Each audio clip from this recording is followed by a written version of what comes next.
Welcome to the Gottesdienst crowd, where we foster confessional integrity, liturgical preservation, and preaching that doesn't stink. We believe that the historic liturgy of the divine service is more than mere cobwebs of antiquity, but it is a true treasure of the Church to be dusted off and brought down from her attic to be enjoyed. So let's get dusting. Welcome back to the Gottesdienst crowd. This is Jason Braaten. Today we have with us a special guest. His name is Roger Mullet. He is the pastor of Faith Lutheran Church in Churubusco, Indiana. Welcome for the first time to the Gottesdienst crowd. Thanks very much. Glad to be here.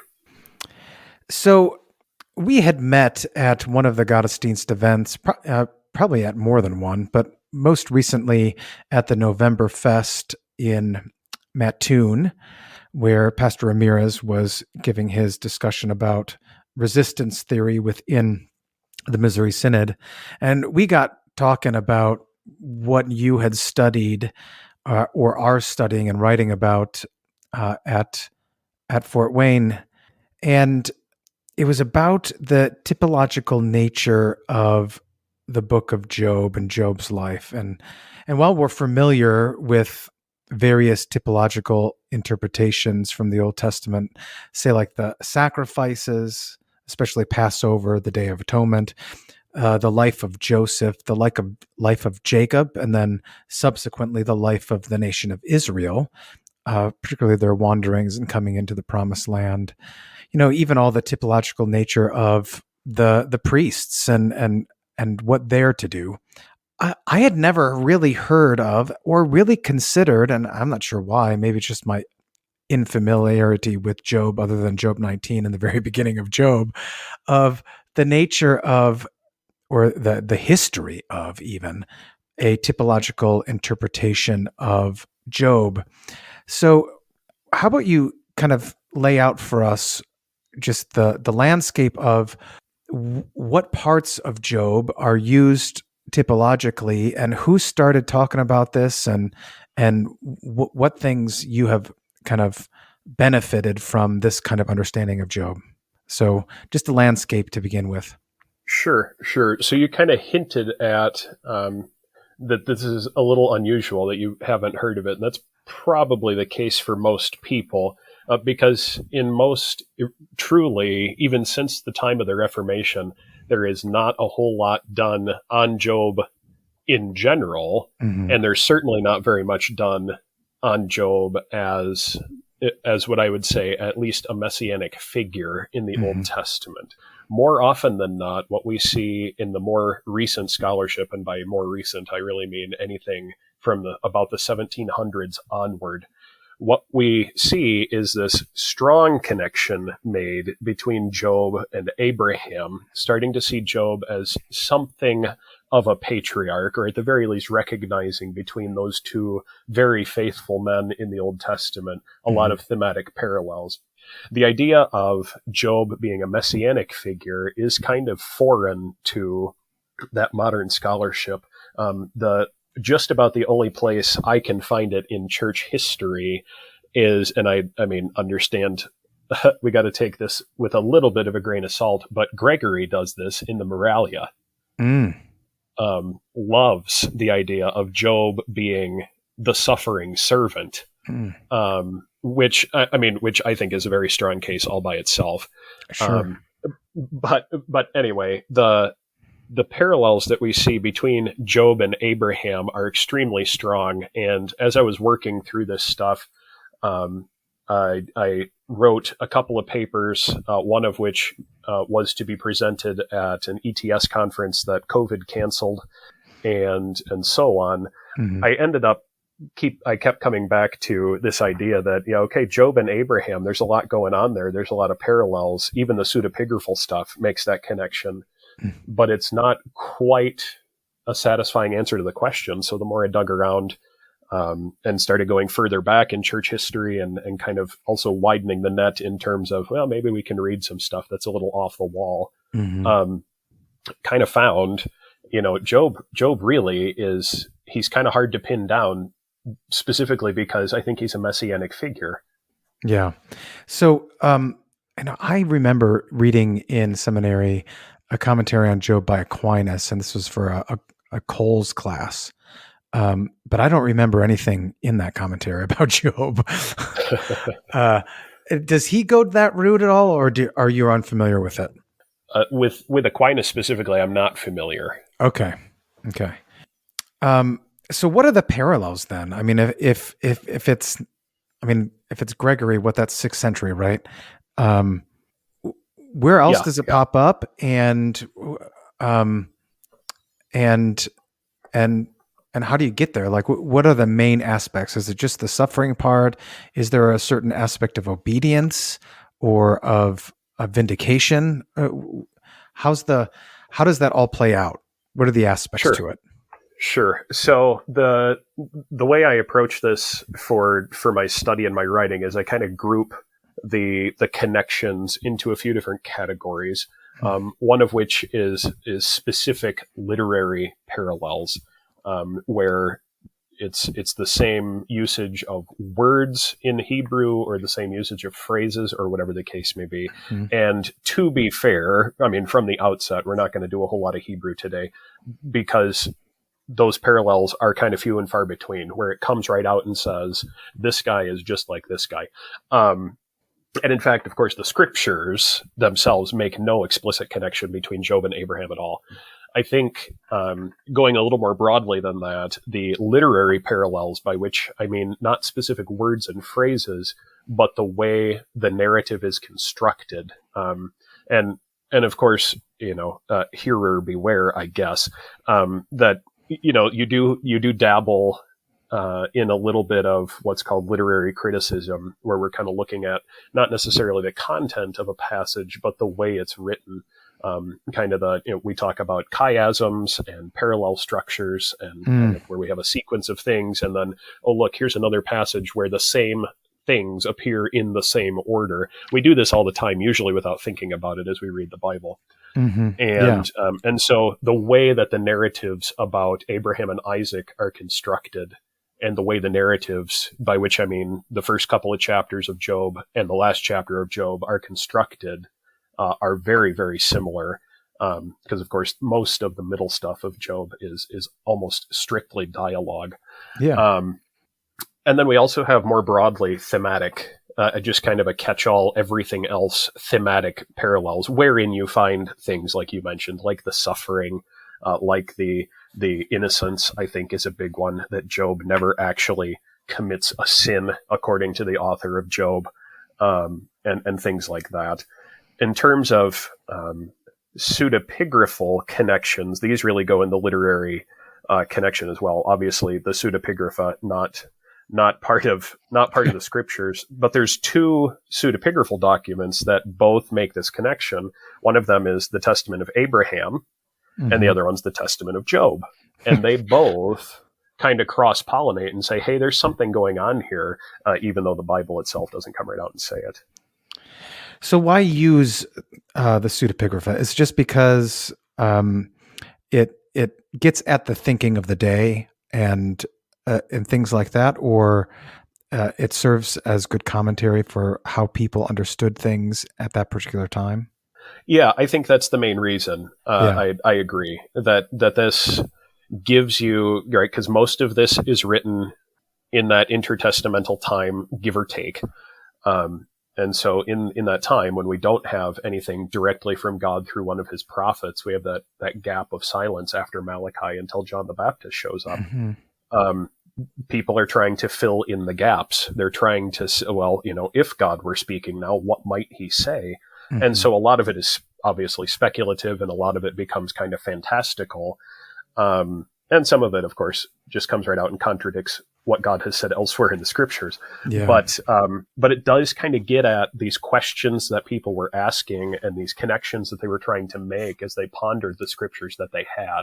Mm-hmm. And I think that's really useful, not only for, from the academic side of things to say, because we have no scriptures from that time period. We also don't have a whole lot in terms of biblical scholarship from that time period, of course.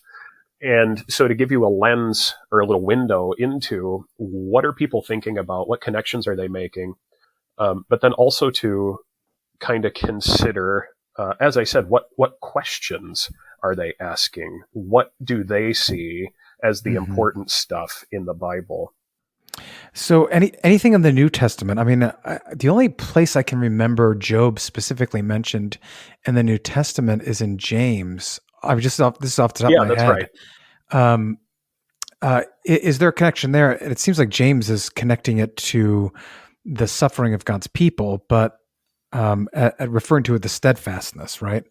Right. So for James, it's the patience, it's the steadfastness in the midst of suffering, and so on. If I was writing the scriptures, of course, and this is biased because I've done a pretty deep dive into Job here, but when I write the book of Hebrews, I think he belongs in that list as well.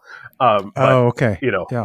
That's. I mean, I think you could put him there by expansion, and obviously you can expand that list and include a whole bunch of people.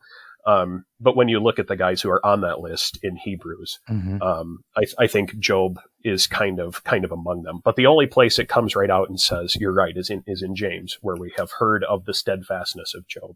Okay, so in terms of the literary parallels, you mentioned that the opening chapters and then the closing chapter, in the way that it's written, follows the same themes. Did you mean that those chapters internally follow the same kind of structure, or do they also follow a similar structure to narratives of Abraham? Yeah, that's the latter thing is what I meant. Okay. That the way Job, particularly what we usually call the frame of Job or the framework of Job 1 and 2, and then chapter 42, does follow the same literary structure, or at the very least, we can say contains the similar literary elements, the way the story is kind of built, as you see in Abraham. Okay, so what are those elements then? Sure. So the main things we're looking at, the main connections we're making, are between, again, those framework chapters of Job, and the place where I found the most helpful connections to be made, and the place where most of the scholarship goes immediately, is actually to the binding of Isaac in Genesis 22. Okay. And the reason they do that is that's where they find the clearest connections between Job and Abraham.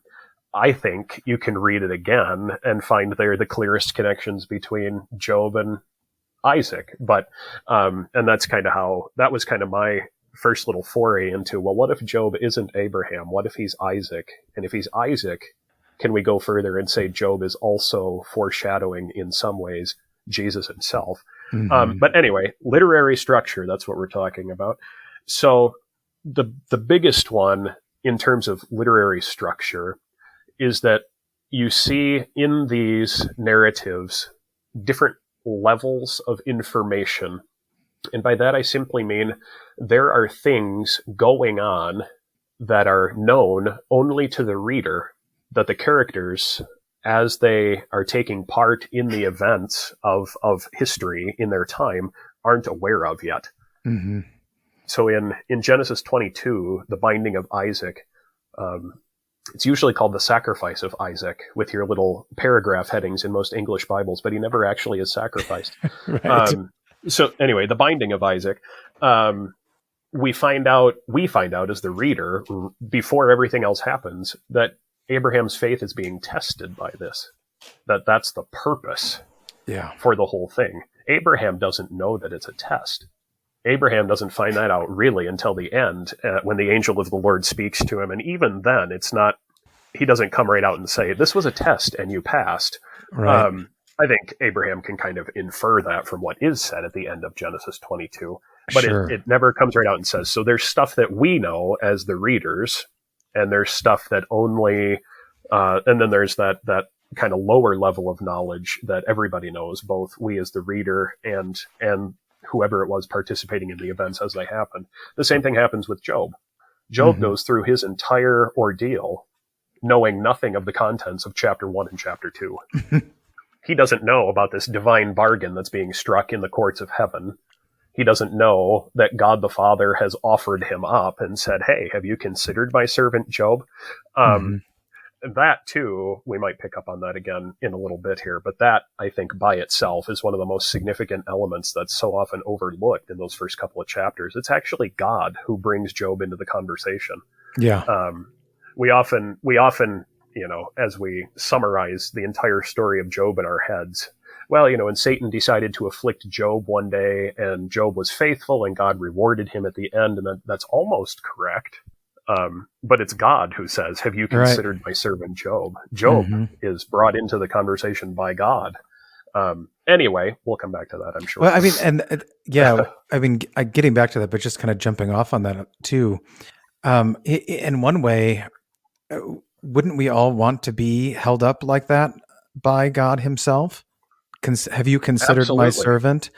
Or to be called like, David, a man after God's own heart.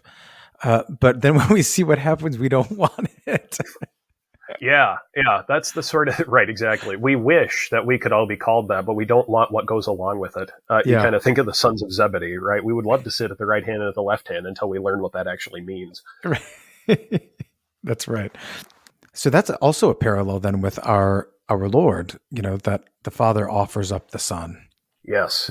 Mm-hmm. Yeah, very much so. And that's why I think, most of the scholarship takes Job and says, hey, Job is just like Abraham, and he is in so many ways.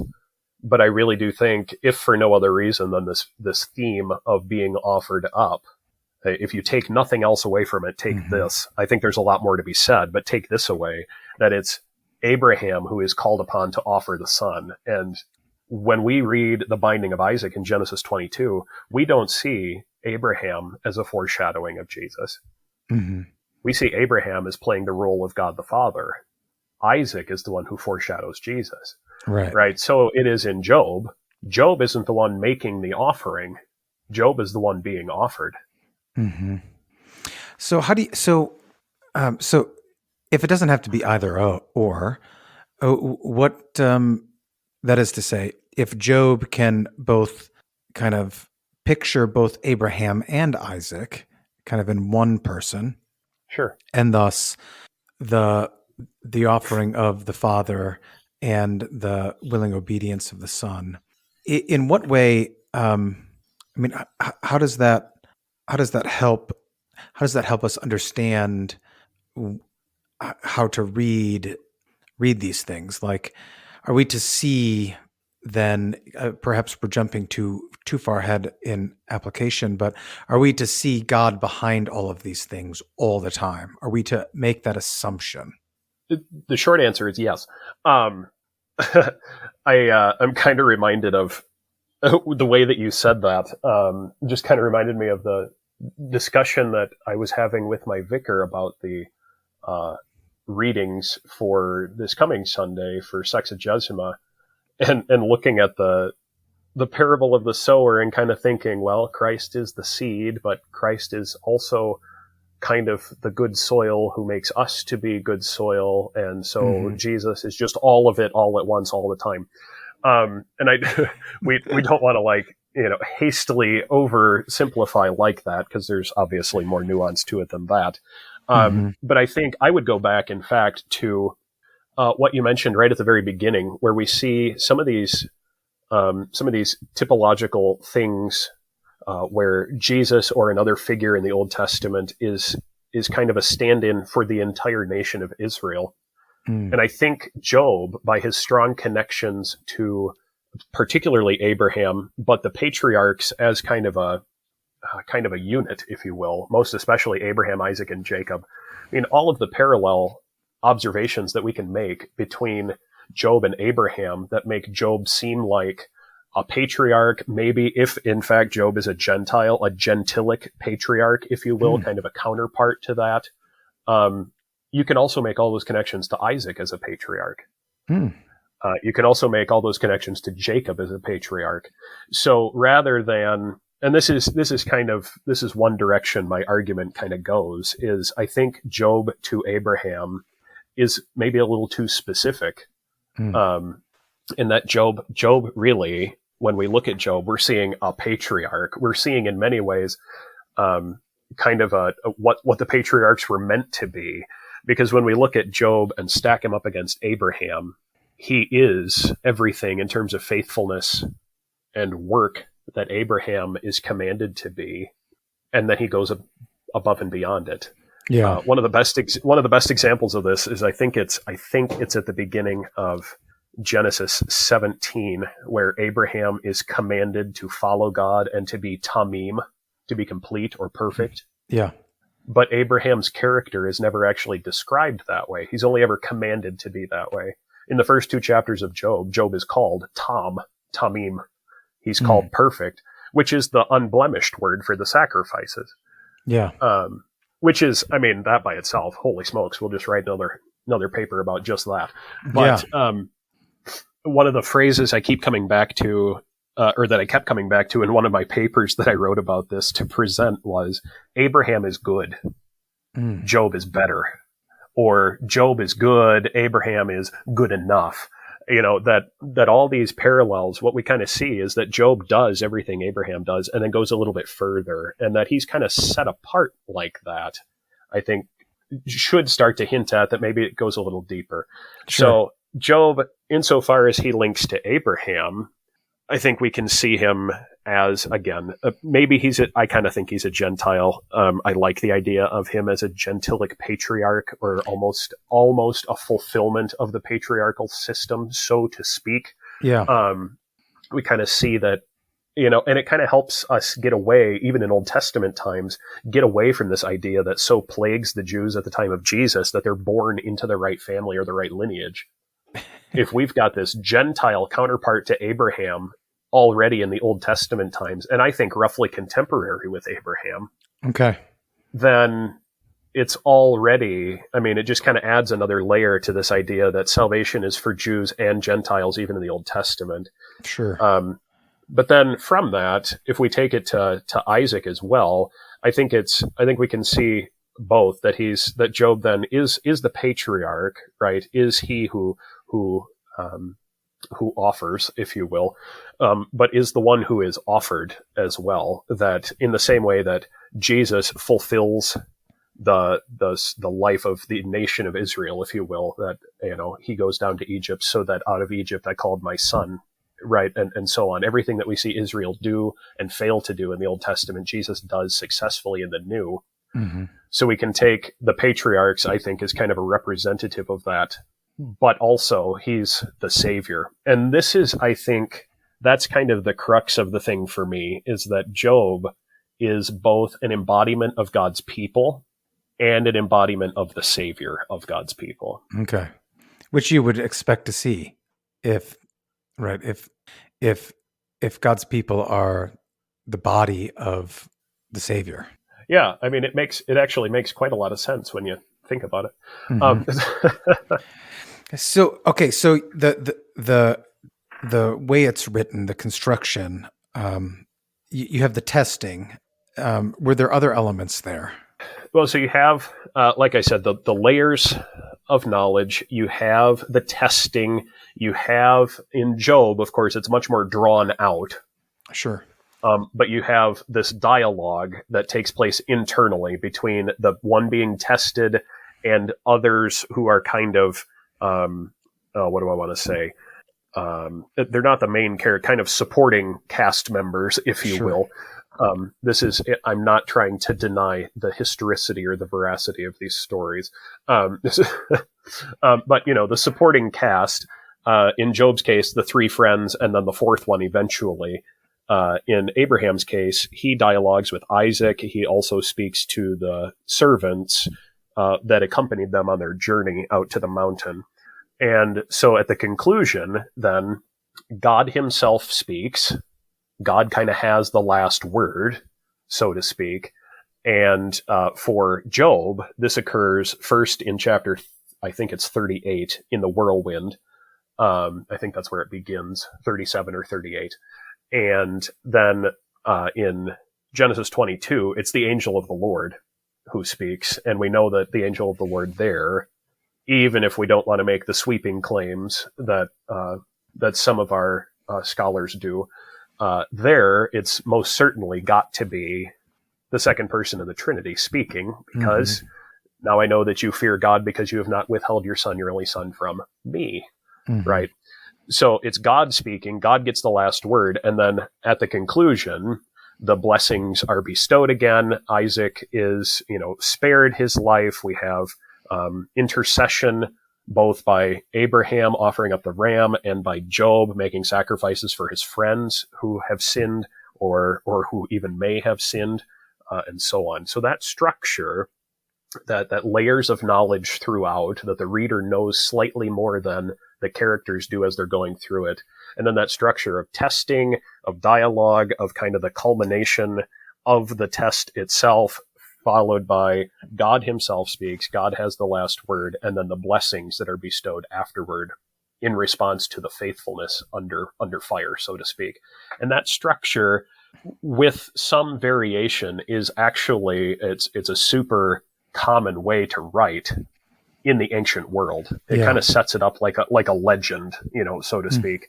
You can kind of look at even the epics are kind of written this way, and different elements, as with any two authors trying to write something. The elements are utilized in different ways, and certainly in some of the epic poetry, God has much less of a role to play explicitly.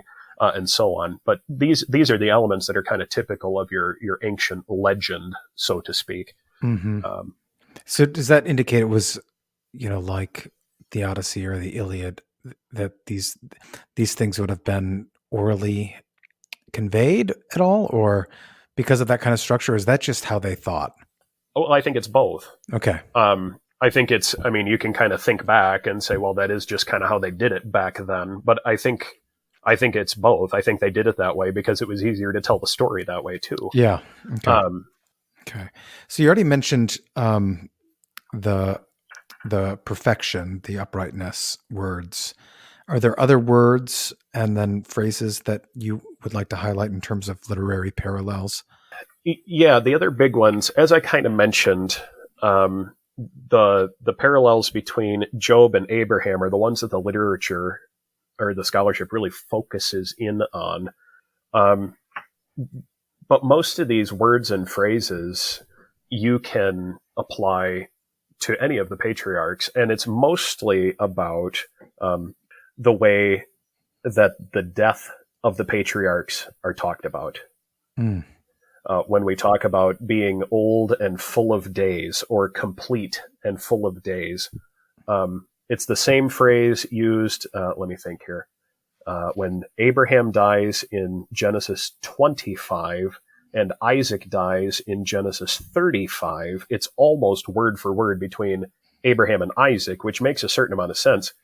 And it's word for word in the Hebrew with the death of Job in Job 42. And he's the only one outside the patriarchs, outside the ones that we classically call the patriarchs, whose life and death are described that way. Huh. So I think that's pretty significant, that they're old and full of days, or that they're complete and full, however exactly you want to take, because some of those Hebrew words are pretty fluid when it comes to death. Yeah. Whatever it means that their life is complete, however you want to take what they're trying to say there, but that those words are used and almost in the same order and with all the same, prepositions and articles and so on. It's almost identical in the Hebrew between those three deaths in the scriptures, between Abraham, Isaac, and Job. Is there any evidence? I think that's pretty significant. Yeah. Is there any evidence to indicate or to suggest that Moses is the author of Job? Is the one who wrote? I love that idea. Evidence not strong. Okay. Not a very popular opinion. Almost universally in the so-called modern era of biblical scholarship, it's almost universally attested to Solomon. Oh, why? Simply because I think because of its association in the history of the church, because of its association with wisdom literature. Okay. And you kind of see that reflected, like, even in the ordering of the books, even in the Hebrew, that it's Job goes with the Psalms, Job goes with the Proverbs, goes with Ecclesiastes, goes with Song of Solomon. I do kind of prefer Mosaic authorship for a lot of these for a lot of these linguistic reasons. And I think now what I'm about, of course, most of what I'm saying, I guess, is kind of speculative, but hopefully that's enjoyable for the listeners. Yeah. Anyway, I think the idea of Mosaic authorship on the basis, frankly, of a lot of this literary stuff, that you do see a lot of common phrases used, some common words, and especially that broader kind of like it fits the time period for the way stories were told. Mm-hmm. I love the idea of Moses writing this down in the midst of slavery in Egypt. Mm. Oh. And kind of using this as like almost like a treatise on suffering, if you will, as he shows, okay, do you remember this old Gentile guy who lived in Uz about the same time Abraham did? And you remember all the stuff that he went through? Now think about this Gentile embodying the entire nation of Israel under slavery. God delivered him from that, and he's going to deliver us from this. Now, Wow. The keen listener, of course, would take all of our traditional stuff and say, hey, if he wrote Job while they were still in Egypt, that means Job was the first one to be written down. Well, yeah, okay, I don't hate that idea either. Mm-hmm. But I like Job, so that's fine.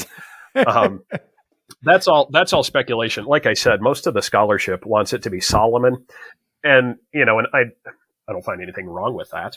Mm-hmm. If it goes among the wisdom literature, then it is very much a kind of a realistic, curtain pulled back look at the suffering that we experience just by virtue of the fallen human condition, and kind of what do we find in that? I mean, the speeches that Job's friends give are not good. Right. It's bad theology. That's what I got picked on about that at the seminary, actually. Why are you trying to get a PhD in bad theology? But, it's kind of true. But at the same time, we can read Job and say, we do kind of think like that sometimes.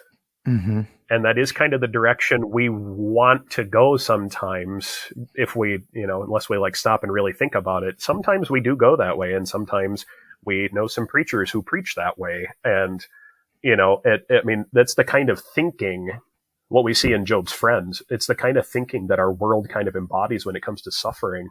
And so, if it's Solomon or if it's Moses, in the midst of this suffering, whether it's embodied by Job as representative of the whole nation of Israel in the midst of slavery in Egypt, or later in the time of Solomon when it's the whole people of God looking back on times of suffering, and they may not know it yet, but preparing for more times of suffering, kind of taking suffering is a real thing. It's something that we actually have to contend with in this fallen creation.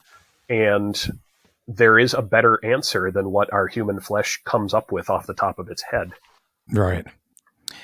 So you had mentioned, and I don't know if this would fall in literary parallel or thematic, you had mentioned that Job offers sacrifices for others.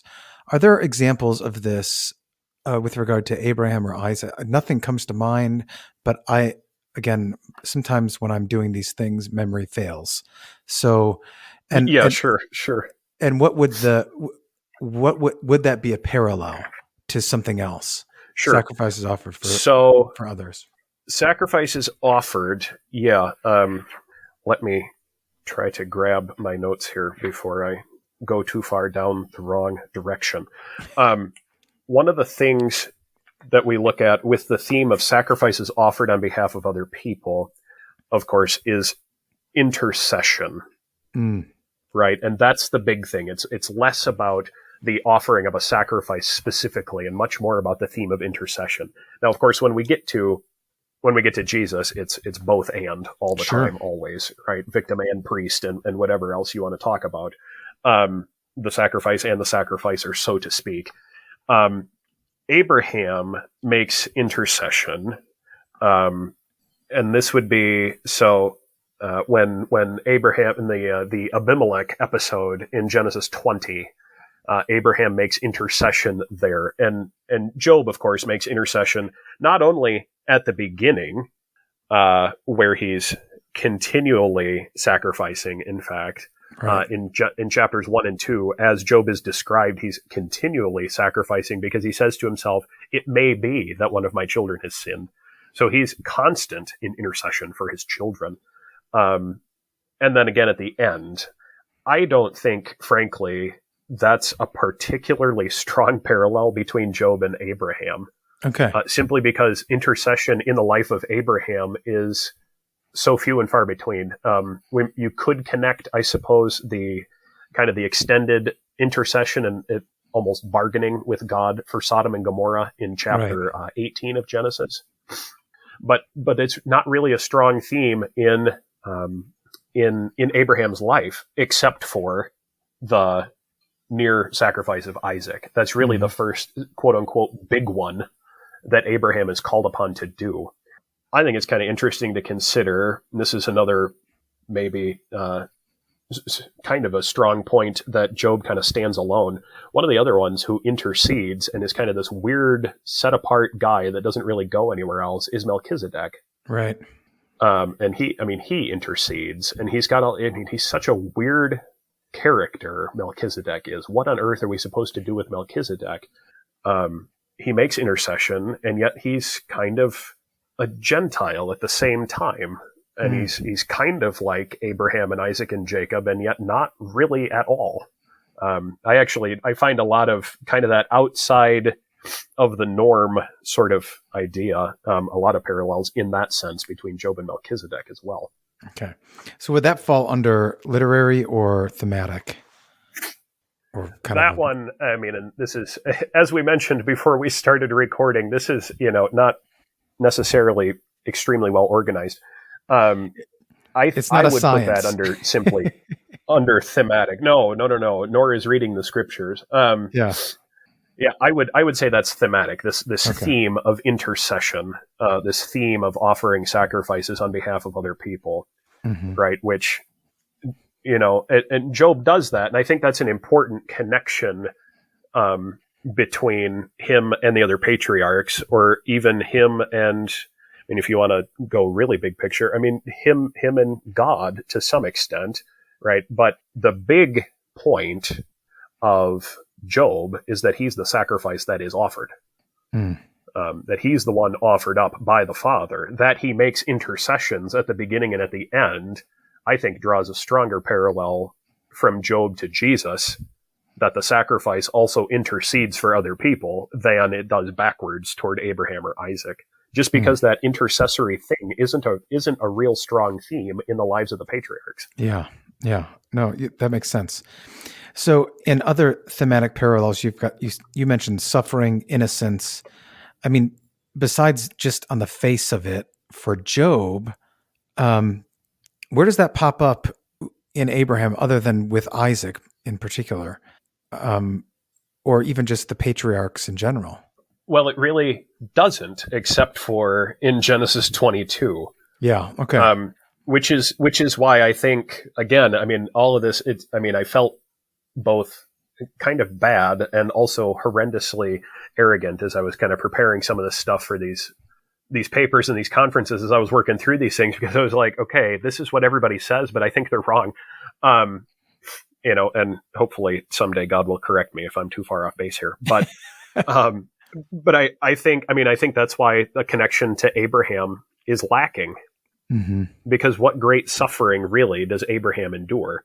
We have lots of these parallels that kind of hint at, maybe Job is kind of like a patriarch and he's kind of like Abraham and all this, but the suffering that Job undertakes, looking backwards to Isaac, is more similar to that of Isaac, that the father offers up the son. But I think more importantly, when we're looking at suffering, that I think that wants us to look forward, so that we can find maybe a little picture of the father offering up the son in Abraham and Isaac. We find a much more extended version of, kind of a similar story, if you will, thematically, with God the Father offering up Job. And the fact that he's introduced as my servant Job hopefully makes us think of Isaiah. Yeah. where the suffering servant of God is described.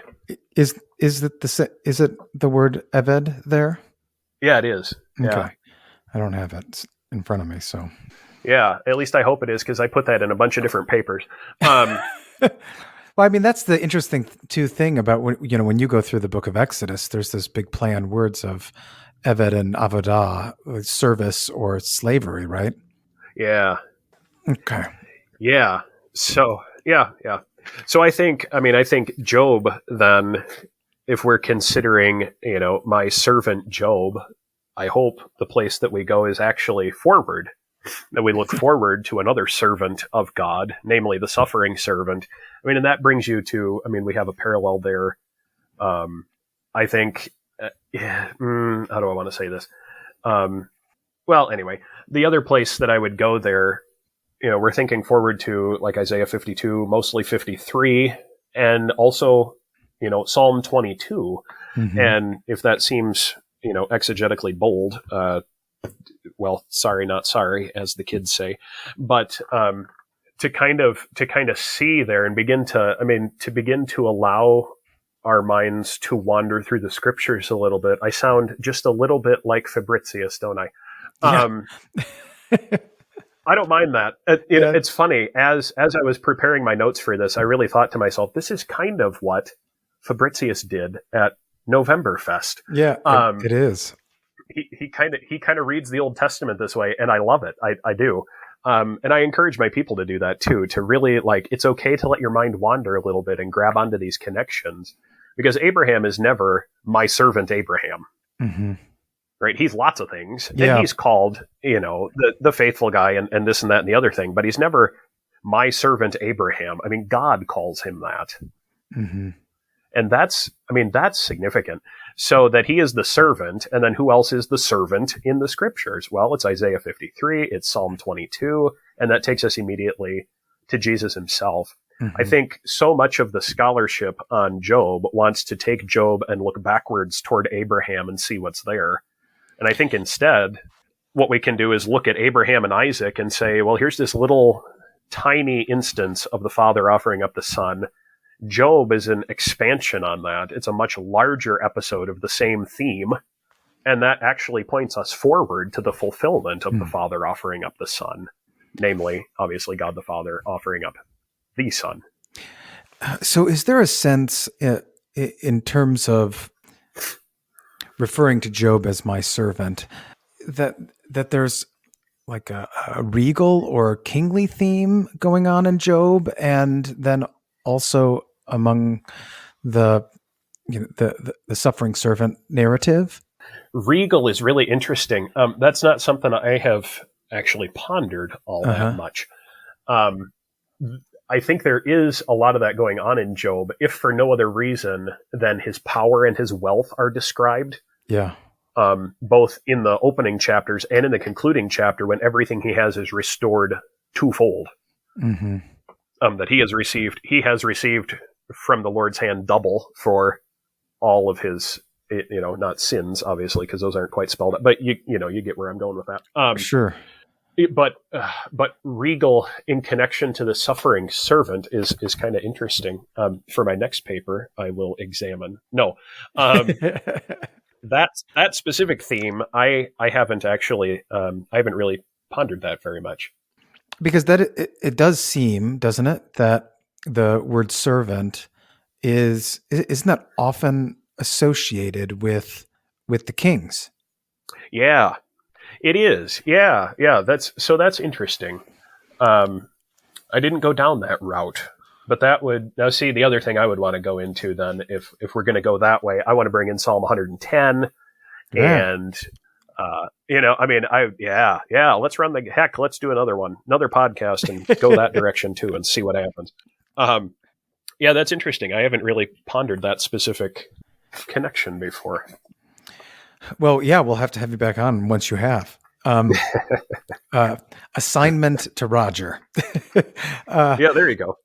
All right. So thematically, I think we've covered suffering, innocence, intercession, and how that goes more along the lines with our Lord than anything, and along with the suffering. What kind of fruit do the pseudepigraphal documents yield for understanding what's going on here? Is it just commentary, or is there more to it? Mostly. So I mean, I think the pseudepigrapha are fascinating, even if sometimes they send you way off in left field. Oh yeah. But it's in. Oh gosh, now I'm going to get two things confused, and everybody's going to laugh at me because these are the things I'm getting confused in my head whether something's in the pseudepigrapha or in the Septuagint, and I don't mean to conflate those quite as much as I just did in my head. Okay. Yikes! But anyway, I am reasonably certain it's in Testament of Job, which is pseudepigraphal, yes. That Job's wife is named as Dinah, the daughter of Jacob. Huh. Yeah, right. Which is like one of those really interesting possibilities. So that, for the Testament of Job and the Testament of Abraham, they do try, I think, to bring Job a little bit more explicitly into the line of the patriarchs than the scriptures come right out and do themselves. The other really interesting thing in the Testament of Abraham. Let me just stop you right there for a second. So I'm trying to remember if I have this straight in my head. Is Dinah the one that was raped? Yeah. Or is that, okay. So yeah. So would this have happened? This would have happened after the rape, that Job marries Dinah. Presumably. Yeah. So he's the one who covers who redeems her. Yeah, right. So if that's, and then of course we have a little bit of Hosea in there. You've got some Ruth and Boaz in there. Yeah. Yeah. There's some cool stuff going. If that's real. Yeah. Which I kind of like. I kind of like the possibility. But then she's the one that says, "Curse God and die."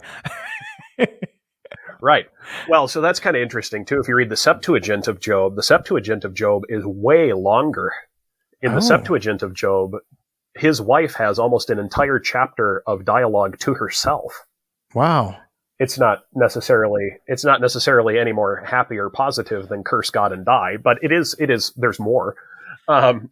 So the other thing that we find in the pseudepigrapha that I think makes actually makes the opposite case that the pseudepigrapha are trying to make, is the Testament of Abraham especially kind of makes it clear that Job is so far above and beyond Abraham in the Bible. In Testament of Abraham, the Archangel Michael is talking about Job before God the Father, and he says, "There is no man like unto him on the earth, not even Job, the wondrous man." So this Testament of Abraham is really grabbing onto, think about how great Father Abraham is. He's even better than Job. And the fact that they have to come right out and make that comparison kind of tells me that the opposite is true. Like, if you have to say it, how true is it really? Kind of recognizing in the scriptures, Job and Job's character and faith actually kind of go beyond what we're given about Abraham. So anyway, I think the pseudepigraphal stuff is a ton of fun. And that again kind of grabs onto, like you mentioned before, kind of the thought process of what's going on at that time. Kind of how are they thinking about these things and making these connections? And that Father Abraham comes up here, and now the Testament of Abraham, whoever exactly wrote it, says, oh, he's even better than Job, which fits very well with all of these notions that the Jews are kind of holding on to at the time of Jesus. Okay. So pastorally then, how does this help unfold besides just Christological fun or interpretive fun, where you're just kind of jumping around like you are with Fabricius? What kind of fruit is yielded by going through this pastorally? Yeah, I think on the one hand, it is kind of that fun, like you just said, to read the scriptures and let your mind wander a little bit and make these connections and see if something is there. I think so important our teaching of the scriptures is also teaching our people how to read the scriptures and how to think some of these bigger picture thoughts and how to make some of those connections and see, was Job Jesus? Well, obviously not.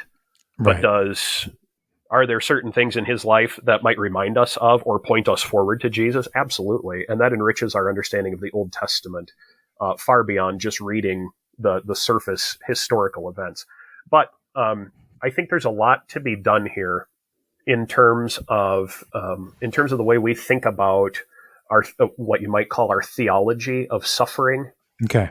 Because what the world throws at us, and pastors fall into this trap when they're caring for their people and when they're trying to take care of themselves too, just as much as our people fall into this trap that we read James kind of in isolation, or even just yank that one little half of a verse out in isolation and say, you remember the patience of Job or the steadfastness of Job, and we're like, yeah, we need to be more like Job. And what that unfortunately does is it puts the impetus for ending your suffering back on yourself. Right. And it kind of then gets sucked into that entire, I don't know if mainline is the right word for it, but kind of the predominant preaching on suffering, which is, it ultimately boils down to, if you had more faith, this wouldn't be happening. Or if you believed harder, God would take this away. Or if you prayed more, God would get rid of this for you. And unfortunately, that's basically what Job's friends all say. When you really get to the heart of their arguments, they're basically saying you sinned, and that's why this is happening. And if you would just repent and believe a little harder, God would take this away from you. Job, thankfully, through the course of the book of Job, I think his faith is very much strengthened and refined, and kind of comes to a place where he realizes, this is not quite the way suffering works. And Jesus makes that very clear in John chapter 9. With the man born blind, who sinned, this man or his parents? Well, it was not that he sinned, nor that his parents sinned, but that the glory of God might be shown in him. Yeah. And I think that what that helps us do in the Old Testament, and I've been accused of making too much of the Old Testament about Jesus for saying what I'm about to say, but I don't know if that's possible. I think when we read the Old Testament, our temptation is to read Job and immediately say, oh, I'm just like Job. Job gets me because he's gone through this and I went through that. Maybe you have parishioners who have lost children tragically. Well, Job lost children tragically. He gets that, and he does, and that's true. I think that's one of the benefits of Job from the standpoint of pastoral care, is that pretty much everybody in all creation can find something that happened to Job that they can sympathize with. And in that sense, he is kind of the embodiment of all suffering, so to speak. But if we lose track of the fact that Job points us forward to a perfect sufferer, then our pastoral care can fall into that trap as well. A messianic reading of Job reminds us that if we're going to put ourselves in Job's shoes while we endure our suffering, whatever that might be, we have a savior. We have Jesus, who is the suffering servant of God, who did it first, right? Who suffers for us, who suffers with us, and so on. I think this really opens up in the Old Testament, even this understanding that suffering, yes, comes from God to test us, to refine us, to strengthen us, to give us hope for the future, and so on, but to then point us forward and remind us that God is the one who brings suffering, who visits suffering upon us, who uses suffering to strengthen our faith and bring us closer to him. But he's also the one who suffers for us so that we have the promise that all the suffering ultimately will be taken away. Yeah. Or that it actually does produce something, right? Yeah, absolutely. Yeah. And that's not spelled out real explicitly in the Old Testament, but, thanks be to God, we have the New Testament too, that shows us what suffering produces. What is the fruit of suffering? Well, the fruit of the suffering of Christ is life. Well, what's the fruit of our suffering? Well, it's life. God uses that. Yeah. And I think, having yet another example, even if we only go so far as to say, there's lots of little hints sprinkled throughout the book of Job and his dialogue that shows what did Job's faith finally look at? It looked to God. It never blamed God and said, God hates me for this or whatever else. But there's little hints of the Redeemer in there. Especially, obviously, the Easter text, Job 19, I know that my Redeemer lives. Yeah. But, where did Job's faith go in the midst of this trial? Well, over time, as you read the dialogues, you see he's getting stronger and stronger and more faithful than he was at the beginning. He looks to God who sends a redeemer. And so in the midst of our suffering, what do? We look to the cross. Mm-hmm. We look to the God who suffered for us and who continues to suffer with us. That's kind of a different podcast. That God, we do a lot of God suffering for us on the cross. I don't know. I think there's some helpful stuff to be had in terms of pastoral care for the God who also suffers with us. Because if Jesus endured the full sum of human sin and suffering and took it away, I mean, you talk about Job knowing exactly what you're going through. Jesus knows exactly what you're going through. Yeah. And that sounds maybe a little more touchy-feely than we might like to be as Lutherans, but it is real. Yeah. Well, Luther makes a big deal. Are not always going to know. Luther makes a big deal out of our Lord's almost, if I could word it this way, psychological suffering of sin in the garden. When he's feeling the weight of the sin. Yeah. He makes a big deal out of that in a series of sermons during Passion Week. And it's very fruitful to consider. We know what it's like when we feel guilty for doing something contrary to God's law. He felt it for the weight of all the sin of all the world from all times and places. Yeah. You kind of mention we as pastors are not always going to be able to perfectly sympathize with, because we're going to have parishioners who are enduring something, who are suffering from something that maybe we ourselves personally haven't had to deal with. Mm-hmm. But we can bring to them the Savior who can perfectly sympathize and who in fact cared about that suffering so much that he carried it himself. Mm-hmm. Who takes that from you and does away with it, leaves it in the grave, so that at the last it'll all stay in the grave. So at the end of Job, he's restored double everything. Yeah. And so could we say perhaps that it's life to the full that is restored? The fullness of life? I'm not sure. Yeah, I think so. Abundantly, I think so. as Jesus says. Right. I mean, I think there is a little bit of a significance there that he receives from the Lord's hand double.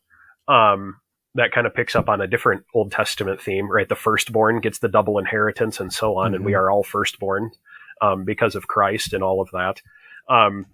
But I think that too, you mentioned Joseph in your introduction, I think, as a parallel to Jesus. And Jeff Pulse, of course, has done lots of Joseph stuff with these death and resurrection themes in the Old Testament. And Joseph obviously doesn't die and come back to life, but we kind of see that going down into the pit and coming back up and down into Egypt and up into power and all those kinds of things. We kind of see that with Job as well, that everything is stripped away. He's naked. He's dead, so to speak, and he's restored. He's back to life.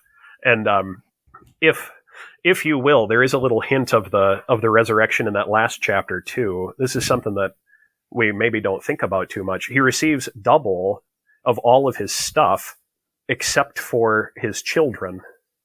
Right. Because he's got double of all of his stuff. His flocks are twice as many, but he does receive double of his children. He still has his first 10 children. Mm-hmm. They're just with the Lord, right? So it says, well, how come he's got twice as many cows, but he only gets 10 more kids? Well, no, he gets double his children too. There's just kind of a neat little, there's a little hint of the resurrection in there too. That reminder that there is a restoration to life.